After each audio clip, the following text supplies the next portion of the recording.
uri mwiza ariko ntacyo uzageraho wabona isura yanyu ariko ntimasi no mutaro agahora akuminimiza mu bitekerezo ukazagera ubwo nawe wiyumvamo kutabashije. Brothers and sisters, barya abantu abanyogosenge mu bana ukaba warateye imbere ntubibuke bakajya barara bakuvuma bakuvuga nabi bakora ibindi bintu nabo bafite izo mbaraga ariko nazo ziba zihari. Mwana wanjye uri murangora nujya kubyara uzibanze ajambo n'ijambo ari vango uzabyara azameze nkawe ngo mwana wangu urandushye ngo nujya kubyara uzibanze nuvango bavuze ngo wowe n'ubusambo n'uburaya n'ubujura no kwiba n'amafaranga ibyo uhemukamo byose uzabyara bwa mbere azaza ari foto conforme yawe. Ntujye urya ibyiza byo mu gihugu mu gihe wakira umvumo wacyo.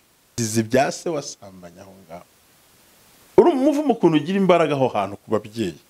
Rero nk'uko bisanzwe muri iyi minsi y'ibyumweru bibiri twahisemo ngo amavuta akandagira amateka utera umuhati mu rubibi amateka nayo agashyiraho imbago ako mwimbere abizi ko harimo ibibembe by'amateka n'amateka arakanyagwa uri indege mukurira mufite amateka yo kubumba amategura mbumbira umudugudu tutuyemo amatekura yazira kandi nta kintu utakoze kugira ngo atakuba itanu rabaga n'umukire darakubita imitwe ayo mateka asekuraga mwayo mateka amafuta akandagira amateka nshaka kumva amateka n'ibintu umuntu yamenyeye ndafashijwe we amavuta akandagira amateka afite amavuta bamukoraho bakanyerera ibintu byose biranyerera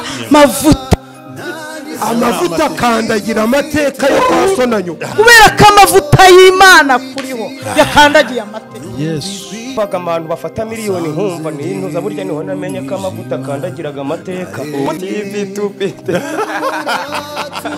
TUT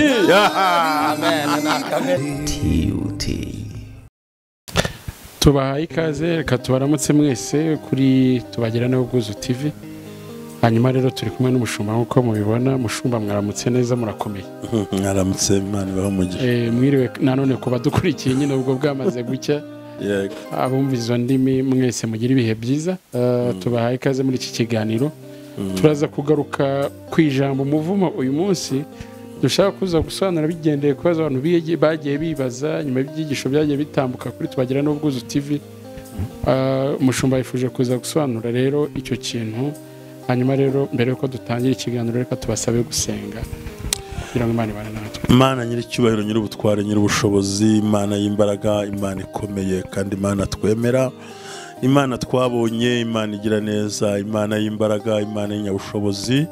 Ndagushimiye kuko unyemerenge n'umugaragu wawe kuba turi hano imbere z'iyi kamera ya TUT aho turimo tugirango tuganire ku magambo nk'aya. Ndabizi neza ko Satani ntajya yifuza ko duhishura amabanga ye, Satani ntajya yemera ko dushyira ku mugaragaro ibintu akora rwihishwa, ariko reka Umwuka Wera akomeza abane natwe. Ari njye n'umunyamakuru mwamuri kumbaza twese tukugirireho umugisha. Tewe umugisha mu izina rya Yesu. Rodrigue nuko mwami reka imbaraga zawe zirushaho kuzura hano hantu kandi uzafungura ikiganiro wese namara kucyumva ntazakuka umutima ahubwo azizere ko afite Imana ishobora byose.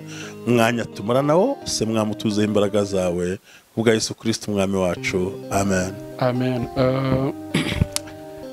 Reka twishimire kuganira namwe n'ubundi nkuko narimaze kubivuga. Hari ibibazo byagiye byibazwa n'abantu nyuma yo kwigisha ku nyigisho zo kubohoka no gufasha abantu muri ya mateka akandagirwa n'amavuta byagarutsweho cyane, ariko umuvumo nicyo kintu cyagiye kigarukaho.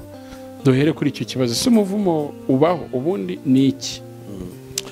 Urakoze cyane. Umuvumo ubaho cyane ko usomye ijambo ry'Imana haraho birigaragaza neza ko Imana yabwiye Mose ngo azahite nk'abantu babiri, bamwe bajye ku musozi umwe witwa Gerizimu bavuga imigisha, abandi bajye kuri Ebale bavuga amagambo y'umuvumo. Niyo turebye mu kubara 22 witwa Baramu yari umuhanuzi ari kunavuma. So imivumo burya ibaho. So rero umuvumo ni indahiro cyangwa ni imvugo ivugwa n'umuntu ugufiteho ubushobozi, yaba ababyeyi bawe cyangwa n'undi muntu wese, ariko asa nk'aho kuvugaho amagambo mabi azagukurikirana ku buzima bwawe cyane cyane ko agufitiye ubushobozi. So rero umuvumo ni indahiro, ni imvugo cyangwa se ikindi kintu umuntu yakwandika ariko agira ngo aguteze ya za mbaraga mbi, cyane ko tuzi ko iyi si izengurutswe n'imbaraga mbi. Icyo bituma umuvumo kasi, mvuga ngo ni indahiro ikoreshejwe ijambo, ariko tubyize ntabwo aba yarangazamura ukuboko, aravuga nyine akarahira akavuga ati jye mbivuzeho uyu n'uyu, arakaba uku n'uku n'uku, azagenda uku n'uku n'uku.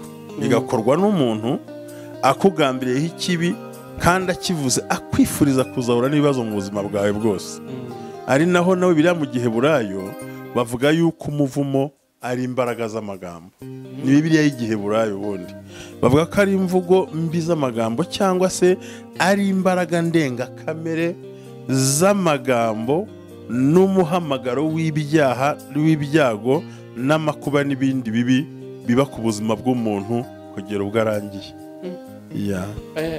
None byose bigahurira hamwe bikitwa umuvumo bitewe n'uwabyatuye uwo ari we. Aho rero wazi ikibazo abenshi rikamite nsimbuka mbaze ngo birakora no ku muntu w'umukristo. Birakora, ariko uragira ngo wumve hano mbere yuko Bibiliya ubwabyo ko yabivuze.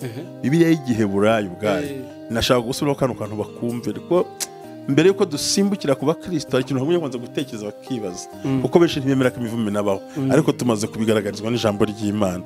Bivuga ngo iyo ibisobanura neza yuko ari imbaraga ndengakamere z'amagambo,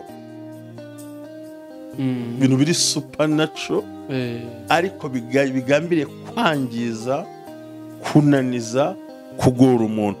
Ni imbaraga ndengakamere z'amagambo no guhamagarira ibyago n'amakuba ku muntu wabibwiwe, kandi bikagira uruhare mu kwangiza bitewe n'uwabivuze. Rero ikibazo cya kabiri, urakoze cyane, Imana iguha umugisha, kuvuga ngo ese abakristo bo ntabwo byabazaho?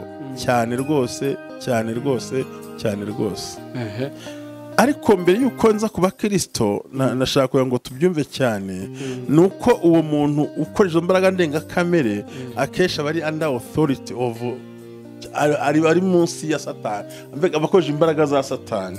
Icyo gihe umuvumo kujeho rero ukuzanaho ibyago binyuranye, hakabamo indwara, imibabaro y'uburyo bukaze, impanuka zitunguranye z'indengakamere, indwara zitokeje, ni catastrophe, ndetse ugasanga bigwirira umuntu rimwe na rimwe bimutunguye, agasenga akinginga Imana, ariko ntibive mu buzima bwiwe ko ataramenya neza ko ari under curse cyangwa yavumwe muri ubwo buryo.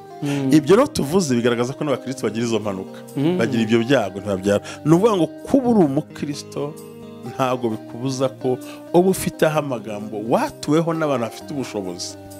Nk'uko twabonye mu Isezerano Rishya, abantu bazagusenga nka wa mudamu waje gusenga afite dayimoni itera ubumuga, yari ayimaranye igihe kirekire. Urumva arasenga ntasiba isabato, ariko afite dayimoni itera ubumuga yamuteye guhetamo. Urumva rero ni ibintu ntabwo bitinya abakristo. Reka tugaruke gato rero nibaze, uravuze ngo haba harimo indwara, haba harimo ibibazo by'ubuzima butandukanye, amaksida n'ibindi nk'ibyo ngibyo, amabi n'ayatunguranye, binatunguranye. None umuvumo wawe utandukana rero n'ibigeragezo. Urakoze cyane, uvuze ijambo ryiza abantu bakwiye no kwitondera. Rimwe na rimwe ari naho usanga bicanga abakristo, iyo urebye ingaruka z'umuvumo zisa n'ibigeragezo. Ariko bakirengagiza ko mu Baheburayo havuze ngo abo nkunda ndabacyaha, abo nemera niba nkubita ibiboho. Hari igihe haza ibigeragezo, ingorane zose twe kwitonderwa ntabwo zisobanura ko ari umuvumo. Hari n'igihe ingorane ziza ariko ari ukugira ngo Imana igerageze kwizera kwacu n'urukundo tuyikunda n'uburyo tubana, ariko ibyo bintu biza ari periodike bikanarangira. Ariko umuvumo wo ni continuity, bigenda byigarukamo,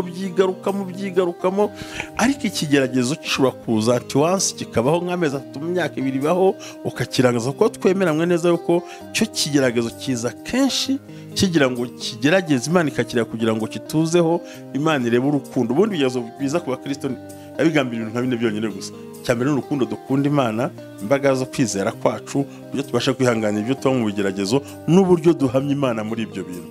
Ariko itandukaniro ry'umuvumo n'ikigeragezo, ikigeragezo cyo kiza ari periodique, kikaza rimwe kikaba cyamara tukakarangira, kikavaho hakaza yenda nk'urugero ikindi nacyo kikavaho, ariko umuvumo usanga ni cya kintu kirepeta kigaruka buri gihe. Ninde wahombye? Ni wowe. Ninde wacuruje ugomba? Ni wowe. Ninde wabyaye upfusha? Ni wowe. Ninde wakuyemo inda buri munsi? Bagasanga ni ikintu kirepeta kenshi, kandi wanasaba Imana ivuga ngo ndi kumwe nawe, ariko abantu bavumbura ibyo. Aho rero niho imigambi ya shitani ikorera buri gihe, gutandukanya ibyo bintu bikagora abantu. Unyibukije kera hari igitabo twigeze gusoma cyari mu Giswahili cyari cyanditswe n'umwe mu banyamakuru banakomeye baba kuri radiyo mpuzamahanga ariko w'umunyarwanda. Yavugaga inkuru y'umukobwa n'umugabo basuzwe ababyeyi babo ngo batura ko batazigera babyara, niko yaravuze. Hanyuma ngo kugira ngo bizakunde ko bakira byasabye ko bagaruka kubareba. Binjyanye rero ku kibazo kibaza ngo abantu badufite ububasha bavuga ikintu kizajya kirepeta mu buzima, bigatuma ntabyara n'ibandi, bigatuma mpora mpfusha n'ibandi, bigatuma ngerageza gukora ikintu cyose kikanga. Abo bantu n'ibandi icyambere na mbere n'abantu benshi, n'abantu benshi cyane. Icyambere ni ababyeyi babo. Burya ababyeyi bafite full power, imbaraga zose zo kukuvuma bikagukurikira ibihe byose kuko utabubashye cyane ko nayo birivuga mu bice 20 byo kubara, ahavuga ngo wubahe so na nyoko kugira ngo ubashe kuramira mu gihugu cyawe.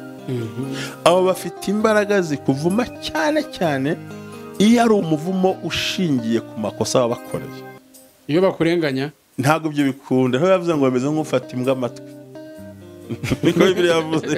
Umuvumo utagize icyo uriho bameze nk'ufata imbwa amatwi. Buriya aho ugifashe ufata imbwa amatwi ntibishoboka buri gihe.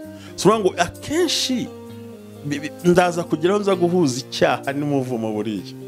Turaza kubireba aho ngaho. Icyambere n'ababyeyi bafite imbaraga zose, ariko bishingiye yuko wakoze ibintu by'ubuhemu byabasha umubyeyi, cyane ko nta mubyeyi wakuvuma nta kindi.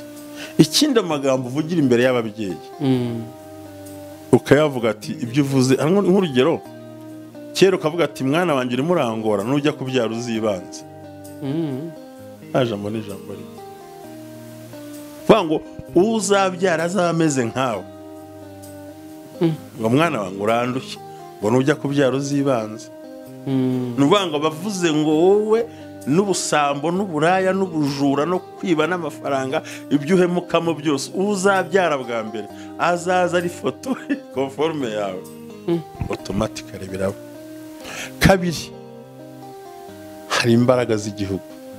Igihugu ntabwo kigira amacanwa, ariko iyo ucyitwayeho nabi ukitwara nabi, cyo nikivuma kikuvugisha, ariko ntujye urya ibyiza byo mu gihugu mu gihe wakira umuvumo wacyo. Aho niho wisanga amabuso zidashira hanze y'igihugu, ugasanga umuntu nta buzima kuko ntiyigeze arya umwero w'igihugu, igihugu cyavuye ko hari icyo yagihemukiyeho. Wari ikibazo gikomeye naho kwiga abantu bakahamenya. Hahandi ayumva ntashobore kubona umugisha w'abandi babona, ntabone ibyiza bihari kuko hari icyo yakoze mu gihugu, cyane cyane guhemukira umunyagihugu.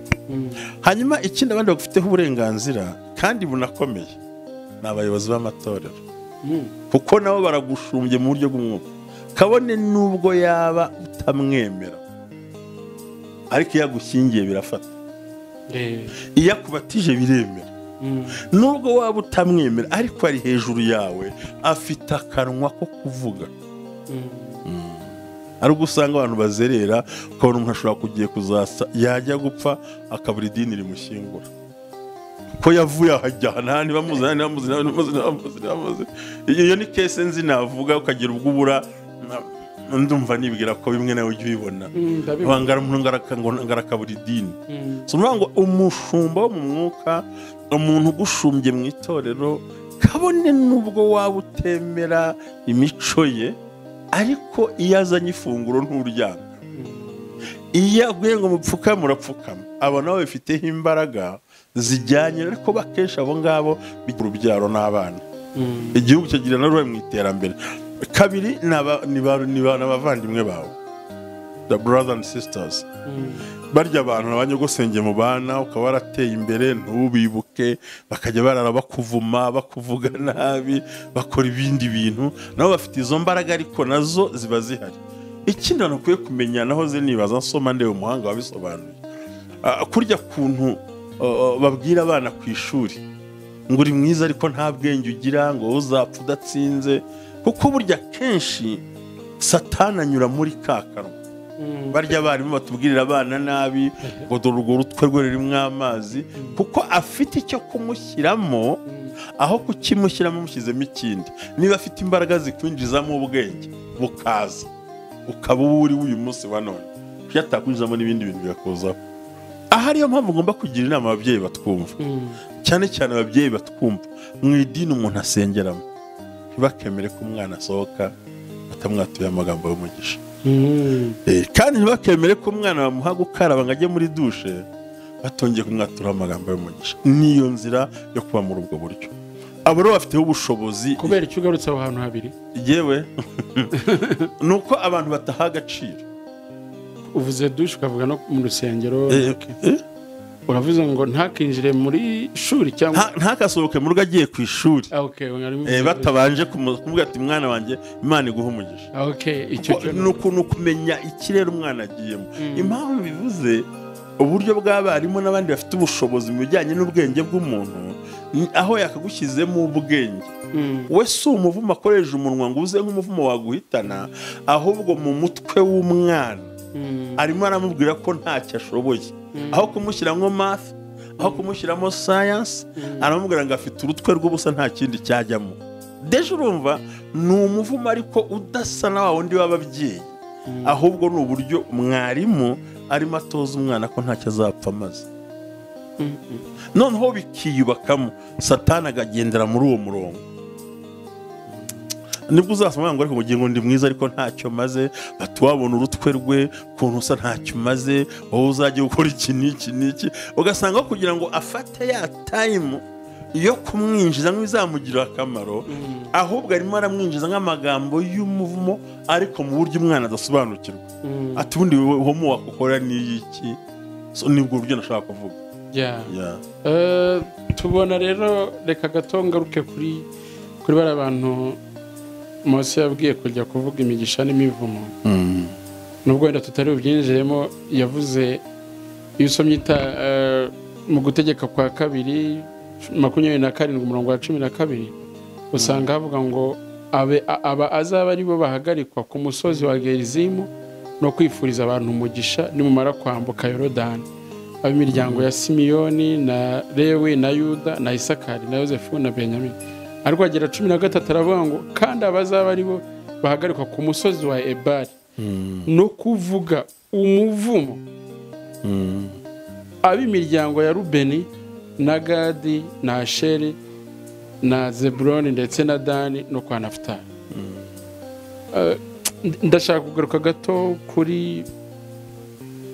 ku makosa Rubeni yari yakoze usanga abantu benshi mu miryango batabiha agaciro ariko ibintu Rubeni yavumwe byaba byaragize imbaraga zingana gute ku buzima bwe twe practical tunagaruke gatoya turebe hari igihe umuntu agira turi kuvuga kumva biri mu kirere ibintu Rubeni yavumwe byagize imbaraga zingana gute ku buzima bwe n'abamukomotse urakoze cyane nagira ngo urebe mu itangiriro ibice 49 yego muzehe waba ari kubaraga mu bintu yavuze naza kubisubiramo nimbona akanya byose nubwo biba bigoye ariko umuntu agenda abivugaho 49 wahabonye yego 49 ngira ngo urabona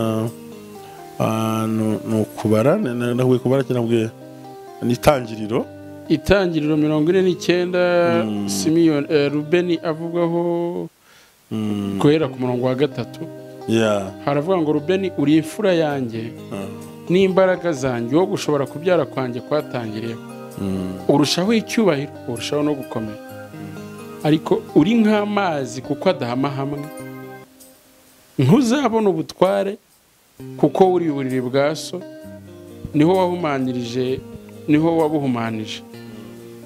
Yuriye indyamo yanjye, naho ngaho ibya Rubeni bigarukira, naho birangiriye. None icyo nabazaga, uyu muvumo yavumwe wamugizeho imbaraga zingana gute kugeza n'uyu munsi wenda akiba inyigisho, kugira ngo n'umuntu udukurikiye amenye uko azajya yitwara ku babyeyi be? Nagira ngo usome itangiriro Gutera kwa kabiri, ibice 33 umurongo wa 6. Ibice 33 umurongo wa 6.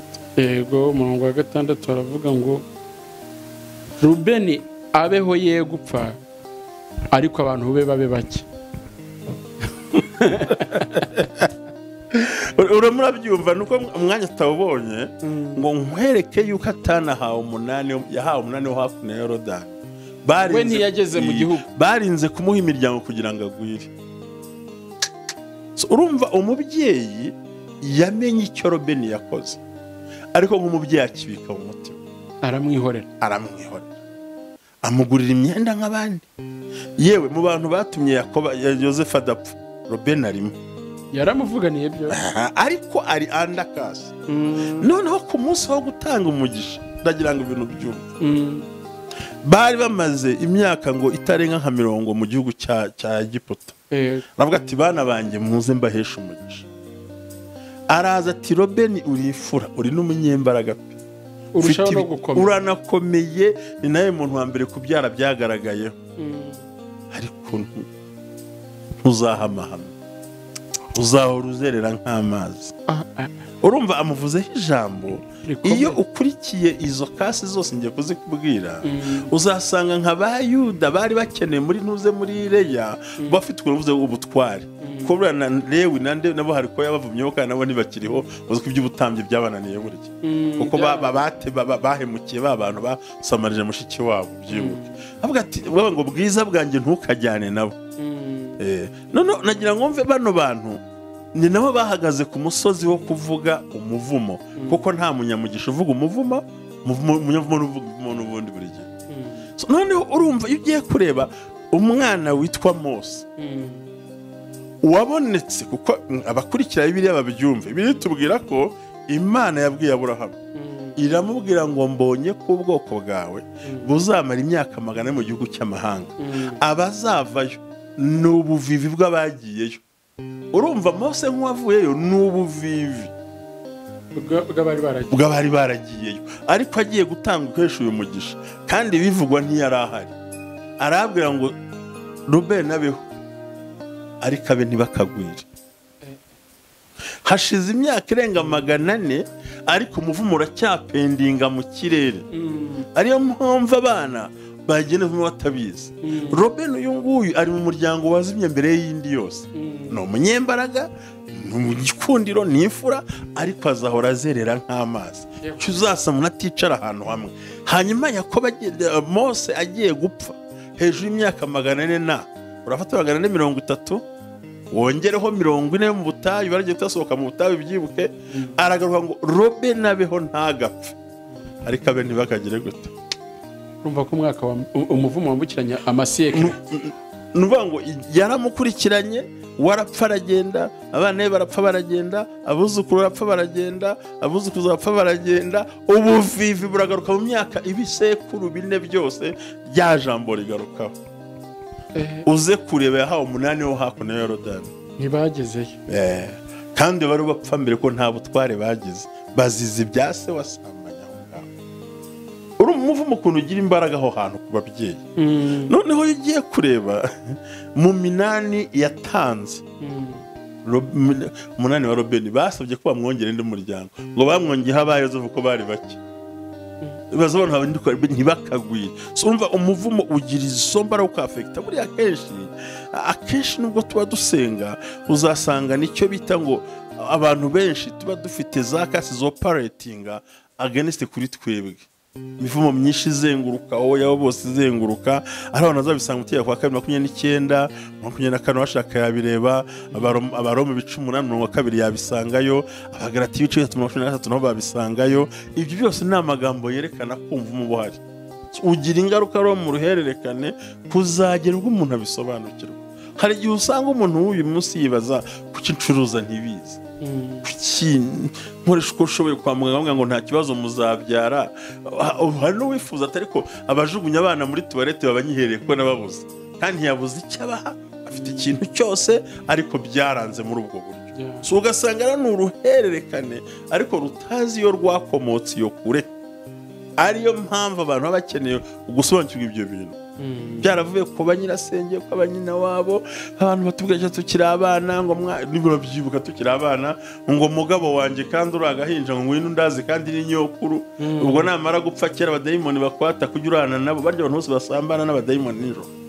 umva basambana n'abadayimoni nijoro bajya mvuga ngo basambanye n'iki nta bindi nizamvugo basaza bacu bagira ngo barimo batubwira ariko nabo ni ku neza bari batwadukorera neza ngo mwana wanjye igira hafi yo itegeko ry'u Rwanda ryabikuyeho uyu munsi avuga ko gufata umwana ku ngufu ari ugukoraho uko wakora mu buryo bwose ngo mugabo wanjye ngwino ndazi kandi ni nyokuru wa nyokuru ubwo nyine yapfuye ko wamurazaga n'ubundi dayimoni aza mu isura akaza akakuraza ko kugupfumbata umukobwa nuko ibyo byose iyo tubigiye kubireba niho uzasanga bisa nk'uruhererekane rujyana umuntu kure rukamwinjiza muri ayo mateka aremereye aho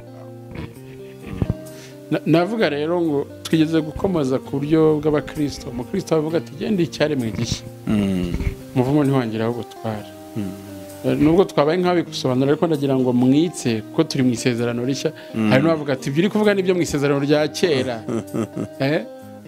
biracyafite imbaraga mu gihe cya Yesu ibyo ngibyo warebye Luka igice cya 9 umurongo wa mbere tukareba ko tuhasoma niba bitakugoye yego reka amashaka Luka 9 umurongo wa mbere haravuga ngo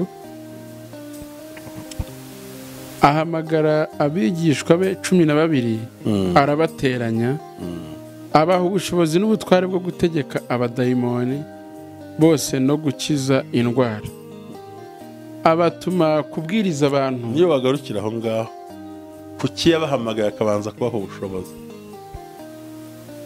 uko yaragiye kubatuma bazi cyane ni mpamvu usomye iryo jambo arabanza arabahamagara abavana mu isi isanzwe bwa bushobozi kuko isura ya Satani isa nk'iyo mwahurira mu nzira kandi baragiye kubwiriza abantu ubundi agakiza ndavuga ko ndi murongo tuza gusoma kugira ngo tubyumve neza wanasoma n'abaroma 8 umurongo wa 2 katuharebe kugira ngo turebe iri jambo kuko nk'uko bisobanura nibyo abantu bagombye kubyumva kandi aho niho bahura n'ikibati n'ibigeragezo twahuye nabyo birumvikana sinzi niba bahageze ngo mbwire yego kuko itegeko ry'umwuka w'ubugingo bwo muri Kristo Yesu ryambatuye ubata bw'itegeko ry'ibyaha n'urupfu kuko ibyo amategeko ananiwe gukora kubw'intege nke za kamere yacu Imana yabisohoje ubwo yatumaga umwana wayo afite ishusho ya kamere y'ibyaha kuba igitambo cy'ibyaha icira ibyaha bya kamere witeka kugira ngo gukiranuka kw'amategeko gusozwe muri twe abadakurikiza ibya kamere y'umubiri ahubwo bakurikiza iby'umwuka abakurikiza ibya kamere y'umubiri bita ku by'umubiri naho abakurikiza iby'umwuka bakita ku by'umwuka umutima wa kamere wose utera urupfu urakoze cyane ariko umutima w'umwuka uzana ubugingo n'amahoro urakoze cyane hanyuma bagarati ibice 3 mundaza twasobanura cyane ngo twihute bagarati ibice 3 umurongo wa 13 haravuga ngo Kristo yaducunguye kugira ngo dukizwe umuvumo w'amategeko ahinduka ikivume ku bwacu ko byanditse ngo havumwe umuntu wese umanitswe ku giti kugira ngo umugisha wa Aburahamu ugere ku banyamahanga bahohejwe na Yesu Kristo kwizera kuboneke uko duheshwe umwuka wasezerano nagira ngo mpuza aya magambo aya ni abantu benshi bakunda kwitaho bakareba rero buriya no kuvuga ngo Kristo yaducunguye kugira ngo dukizwe umuvumo w'amategeko ntabwo ari umuvumo w'ababyeyi utandukanye bibyitiranya ngaha hari amategeko tubuza gusenga hari amategeko tuvuga ko turi abanyamahanga so Kristo yaradupfiriye ku musaraba kugira ngo dukizwe ya mivumo itaratwemerera kwitwa abana b'Imana no kwegera Imana, ariko stira batubyeho baracyahari n'abadukoresha baracyahari. Ariyo mpamvu bigera ku mukristo akabyitiranya n'ikigeragezo, ariko ntamenye itandukaniro by'uko ikigeragezo ishuri uhawe rirarangira, ariko umuvumo we nturangira, byisubiramo, birikaraga nk'urushinge buri munsi. Ariyo mpamvu usanga tugira abakristo barwara diyabete kandi barakijijwe, ugasanga arwaye diyabete yo mu cyiciro imwe bitangwa niyo abantu banduzanya, bahita gucyanya ikinyarwanda umwe abantu banduzanya nyine y'uruhererekane mu muryango. Uruhererekane. Undi agasanga arwaye umutima, ni uruhererekane mu gisekuruza cyacu. Urakoze cyane. Nyamara arakijijwe, yuzuye umwuka wera. So kuzura umwuka wera no gukizwa ntabwo bivanaho kwitandukanya n'izi mbaraga mbi. None ubu tabwo tuzakora ikiganiro kizabisobanura ku muntu yatandukana n'ibyo bintu, ariko uyu munsi wa none tuvuze agace ka mbere tuvuga iby'umuvumo n'abawufite, uburyo bashobora kuba bakwiye kubitandukanya n'ibigeragezo, ariko tunamenya n'abashobora gutuma ugira umuvumo ukakuzaho cyane rwose. Uyu muntu dusize ahangana ubwo tuzavuga icyerekana ko umuntu ari munsi y'ubutware bw'umuvumo butaha, ariko tumusige ibyiringiro asigarana n'ibihe, kuko umuvumo wo urakomeye nkurikije uko ubivuze. Harimo gupfusha imburage, harimo kutaremya, harimo buriya abanyarwanda nibo bavuga mu kinyarwanda ngo amaboko ataremya, ngo hari ibyo abantu baba baravuze n'ibyo baba barakora. Ariko noneho uyu muntu turamusiga gute? Yahita yiha bakaba bati yo bindangiriyeho. Reka tuvuge intsinzi iri hehe ko ibibazo bihari, ariko noneho se hari n'intsinzi? Urakoze cyane. Nubwo tumaze kubivuga, ntabwo tubabwiye ibimenyetso byerekana umuntu uri andakasi. Tuzabivuga mu kiganiro cy'ubutaha, ariko uyu muntu tumubwire ngo ntagire ubwoba. Icya mbere ni ukubimenya, kuko yabyitiranyaga n'ibigeragezo, ntamenye uko akwiye gusenga. Wibuke ko Yobu ngiyo abana bajyaga ku musozi yarabasengeraga, bagaruka akabatambira ibitambo, kuko ngo atarazi ibyabereye ku musozi.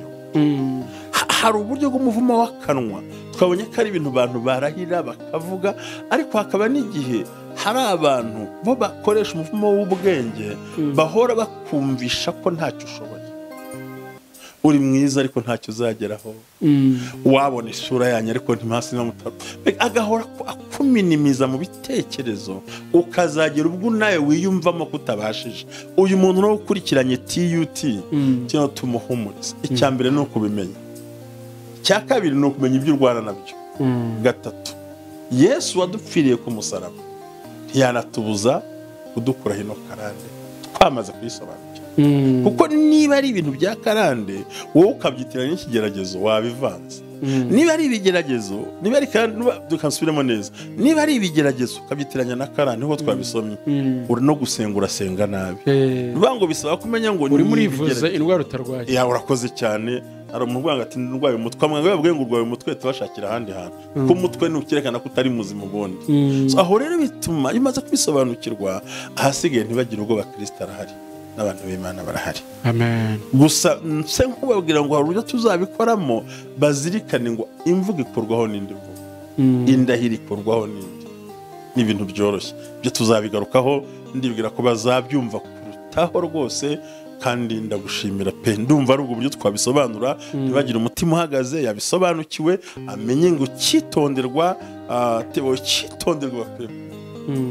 Ingorane zose zitubaho bisobanura ko ari umuvumo, kibanza wacyitondere. Rimwe na rimwe ni ikigerageza Imana itunyuzamo kugira ngo urebe kwihangana, kwizera, urukundo tuyikunda, nuko duhagarara mu kibazo. Ibyo ngibyo nibyo yanditse mu Baheburayo ngo abo nkunda nibo nyaha, kandi abo nemera kana nibo nkubita ibiboho. Noneho bitandukanira n'umuvumo, nuko ikigeragezo cyo Kinyarwanda nawe urakizi kukinusha ndabizi, periode ni ibintu biza rimwe na rimwe, igihe bitewe runaka bikaza bikagenda, kandi ukabona ikindi kije gisa n'icyambere, ariko umuvumo cyamari cya kindi kirirepeta. Niba ari ukutabyara nimuzabyara, niba ari ukubyara ibinyendaro ni ibinyendaro, niba ari uguhomba ni uguhomba na cyangwa ari gatwara, kuko yo ni imyuka imanura umuntu hasi mu buryo bw'iterambere, ukakumana mu buryo bw'umwuka mu iterambere no mu mibereho yawe. Ibyo rero abantu bakabisobanukirwa, twabisobanukiwe. Iki ni ikigeragezo nk'uko byandikwa mu Baroma ngira ngo ngo ntiyaduha ibirenze kwizera kwacu. Aho rero biba bitandukanye. Ariho abakristo duhura n'ikibazo ati ni ibisanzwe, ariko ntamenye neza ko ari under authority of curse, mu yandi magambo ari munsi y'ubutwari bw'umuvumo, kandi Satani akawubyaza umusaruro, akanakwereka ko ari abantu aho bavuga ngo njya numva bahanura ngo Imana iguha umwuka ngo ntanga ikureho icyangiro, ariko ntibasobanura icyangiro ubundi kizanwa nani. Hari uwabwiye ngo iyo umuntu anuka igikara afite icyangiro, ndamubwira ntabwo ari kuby'umwuka bisobanura. Aho uzasanga umuntu avuga ati umusengere Imana imukureho kubenguka, umuntu akabengwa kandi ari mwiza. Nuko ibaza ibyo bintu byo bitandukanye n'ikigeragezo. Ikigeragezo ni igihe runaka kikavaho hakaza ikindi, ariko kidasa na cya kindi, ariko ibyirepeta, ibyisubiramo, bifite za eko, bihora ari ibyo, bihora ari ibyo, bihora ari ibyo. Wari uzi ko umuvumo ukurikirana umuntu, umwana yanatsinda ishuri akabura ubushobozi bwo kwiga, kuko niwabo ntibihaba. ariza arazamutse, ariko ya mateka akanashakisha n'ahantu hose, rimwe akanisanga mu cyiciro kidaterwa inkunga, akicarana ibyongereza n'ibifaransa n'amate, akicara mu rugo kandi mu ishuri yadominaga. Icyo ntabwo abantu bakibona rero, ariko nibahumure, mu kiganiro cy'ubutaha tuzabisobanura, tubereke neza ibintu 12 mu buryo burambuye byerekana ko umuntu ari under curse cyangwa ari munsi y'ubutware bw'umuvumo, kabone nubwo yaba ashobora kuba ari n'umukozi w'Imana yewe. Hanyuma niturangiza mu cyiciro cya gatatu nibidukundira, dusobanura uko ba breaking icyo kintu bakabimenagura. Urakoze cyane. Reka dusoze tubashimira, ngira ngo mwasoza musengera abantu bari badukurikiye. Yavuze yuko icyambere nuko bimenya ko ushobora kuri munsi y'ubwo butware, hanyuma ubwo bamaze kubimenya yavuze ngo ari w'intsinzi, kuko Yesu niwe ntsinzi yacu. Uri muri Kristo Yesu, avuga ko hari uburyo bwinshi kugira ngo ukomeze kubana na Yesu. Yesu riga yaje, Pastor Desire nuvuga ukunda kuvuga ngo hari n'ibindi batanditse Yesu ajya akora batashyize muri Bibiliya. N'ibyo byose rero arabikora, bidukiza. Reka mushumba rasoza dusenge. Urakoze Data wa twese, uhora turagushimye, turaguhimbaje kubwira ijambo ryawe twumvise cyane ko wanditse Bibiliya kugira ngo dusobanukirwe. Uho umugisha umuntu wese wumvise icyigisho, umutabara, umurengera, umwambika imbaraga mu butware bw'amasengesho, ntiyihebe, amenye ko mu maraso ya Yesu hari imbaraga zibohora, imbaraga zisenya, imbaraga zikubita, imbaraga zirimbura, imbaraga zifata imyanzuro ikomeye, kandi mu mwuka wera w'Imana twizeye gukora kujya guhora ku ngoma, no habwe icyubahiro bwa Yesu Kristo umwami wacu. Amen, amen.